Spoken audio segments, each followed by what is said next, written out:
Thank you, Albert. Mr. Agnew and then Mrs. Klass. Thank you, Chairman. And I would like to reiterate and reinforce a lot of what Albert Dess has just said. I have had over 5,600 letters and communications on this subject of the marketing of plant reproductive material. Up until that point, I'd never had anyone emailing me complaining about the situation, so attempting to solve a problem that doesn't really exist. And we all know that EU legislation is very, very complicated, but there are two other very confusing elements that have come into this particular one. Now, in the UK government, we have white papers published, we have green papers published. Jokingly, the Scottish department is supposed to publish tartan papers, but I have never ever been faced with a non-paper, which is what this is officially called, a non-paper. So is it being discussed or isn't it? Hugely confusing.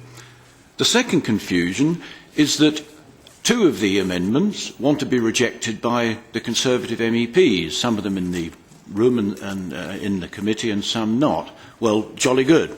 All for that.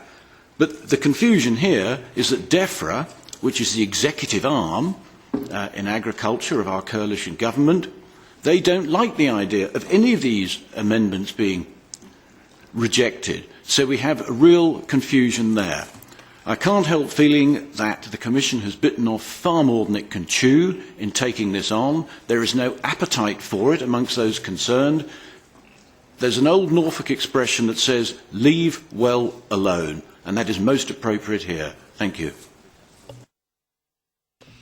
Mr. Agnew had asked for something under AOB. Please go ahead, Mr. Agnew. Just a little bit under any other business. The MEPs here will have seen that I've circulated a map and a little note to the Commission. I'm actually challenging the Commission to be able to demonstrate how a farmer can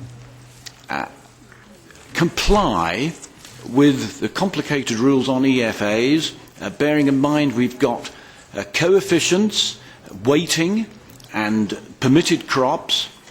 On this map, I hope they will superimpose it with their own ideas of where the EFAs could be, in the first instance to minimise the impact on a farm, and the second case to show actually how disruptive it could be. That is my challenge to them, because if they can't do it, how on earth can a British farmer do it? And remember, if he gets it wrong, he loses a great deal of money in penalties. Thank you. Bene. Ringraziamo l'onorevole Agnew. Thank you. Thank you to Mr. Agnew. We've taken due note of that. The committee meeting is now adjourned.